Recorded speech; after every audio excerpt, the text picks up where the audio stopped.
Assalamualaikum Sobat PPG. Kali ini kita akan mempelajari materi meningkatkan pembelajaran dengan multimedia. Nah, hal yang akan kita bahas yaitu keuntungan dan kelemahan masing-masing media berupa media audio, video, teks, dan visual. Yang pertama kita akan pelajari yaitu media audio. Nah, keuntungan dari media audio sendiri yang pertama mendukung pembelajaran bahasa asing, dapat mengembangkan imajinasi, mampu mengatasi waktu dan memungkinkan menjangkau sasaran yang luas, dapat didengarkan berulang-ulang, dan yang terakhir mampu memusatkan perhatian peserta didik. Adapun kelemahan dari media audio yang pertama, media audio hanya dapat menyampaikan informasi secara lisan. Yang kedua, audio biasanya bersifat satu arah, serta yang terakhir, beberapa siswa mungkin kesulitan memahami informasi hanya melalui pendengaran dan tidak cocok untuk semua materi. Nah, media kedua yang akan kita pelajari yaitu media video. Adapun keuntungan dari media video yang pertama, menarik perhatian untuk periode-periode yang singkat dari rangsangan lainnya. Yang kedua, menghemat waktu dan rekaman dapat diputar berulang-ulang. Yang ketiga, berperan sebagai media untuk mendokumentasikan pembelajaran. Yang keempat, dapat mengatasi keterbatasan ruang dan waktu. Serta yang kelima, mendukung pembelajaran seperti pada usaha, energi, dan pesawat sederhana. Nah, kelemahan dari media video yang pertama, video kurang tepat untuk menyajikan informasi abstrak. Yang kedua, perhatian penonton mudah teralihkan. Yang terakhir, memerlukan biaya dan alat yang kompleks. Nah, media ketiga yang akan kita bahas yaitu media teks. Keuntungan dari media teks yang pertama, materi teks sudah tersedia dalam berbagai topik dan dalam berbagai format, serta dapat diakses dari mana saja. Yang kedua, fleksibilitas. Sumber belajar teks dapat disesuaikan dengan berbagai tujuan dan dapat digunakan di lingkungan manapun. Yang ketiga, portabilitas. Sebagian besar materi teks dalam bentuk cetak atau dilihat dengan perangkat smartphone yang mudah dibawa. Yang keempat, mudah digunakan. Bahasa teks yang dirancang dengan benar akan mudah untuk digunakan. Nah, adapun kelemahan dari media teks yang pertama, kosakata pembaca terkadang tidak memiliki pengetahuan prasyarat. Yang kedua, presentasi satu arah karena sebagian besar materi teks tidak interaktif. Serta yang ketiga, tingkat bacaan.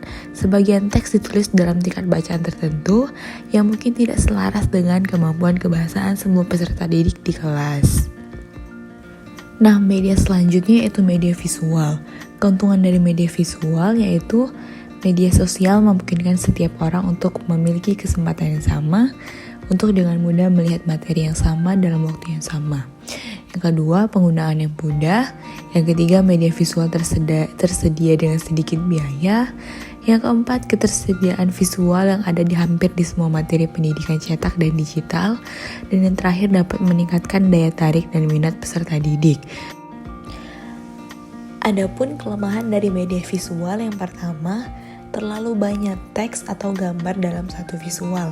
Yang kedua, tampilan yang tidak sesuai dengan realita yang ada. Serta yang terakhir, memerlukan biaya dan peralatan yang cukup kompleks. Bagaimana cara mengintegrasikan media audio, video, teks, dan visual dalam pembelajaran, khususnya pembelajaran IPA?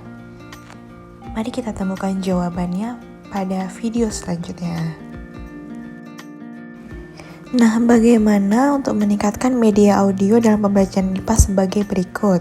Yang pertama, menentukan tujuan dari penggunaan media audio tersebut. Yang kedua, memilih media audio yang sesuai dengan tujuan pembelajaran. Dan yang ketiga, menyiapkan perangkat yang dibutuhkan untuk memutar media audio. Nah, misalnya jika media audio akan diputar ke kelas, guru dapat menggunakan speaker atau headset yang terhubung ke komputer. Untuk mengintegrasikan media video dalam pembelajaran IPA sebagai berikut. Yang pertama, menyelesaikan soal IPA dengan cara menggunakan video tutorial menjadi lebih mudah dipahami. Yang kedua, menggunakan video animasi dapat membuat materi IPA lebih menyenangkan karena memperlihatkan konsep IPA secara visual. Video animasi juga dapat membantu peserta didik memahami konsep abstrak dengan mudah. Untuk mengintegrasikan media teks dalam pembelajaran IPA sebagai berikut. Yang pertama, media teks yang umum digunakan dalam pembelajaran IPA seperti buku pelajaran yang berisi materi yang akan dipelajari. Yang kedua, modul pembelajaran merupakan salah satu media teks yang dapat diakses secara online. Modul ini biasanya berisi materi IPA yang akan dipelajari oleh para peserta didik. Untuk mengintegrasikan media visual dalam pembelajaran IPA sebagai berikut. Yang pertama, PowerPoint adalah aplikasi perangkat lunak untuk media presentasi menggunakan slide.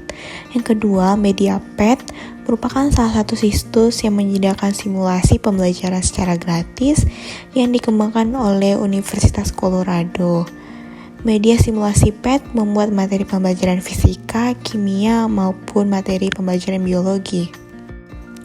Sekian materi dalam pembelajaran multimedia kali ini. Terdapat satu quotes, yaitu teknologi perlu ada di setiap kelas dan dikuasai setiap siswa dan guru karena ini adalah pena dan kertas zaman sekarang. Dan inilah lensa kita untuk merasakan banyak hal di dunia ini. Sekian pertemuan kita pada hari ini. Lebih dan kurangnya mohon maaf. Saya tutup dengan wabillahi taufiq wal hidayah. Wassalamualaikum warahmatullahi wabarakatuh. Sampai ketemu lagi Sobat PPG.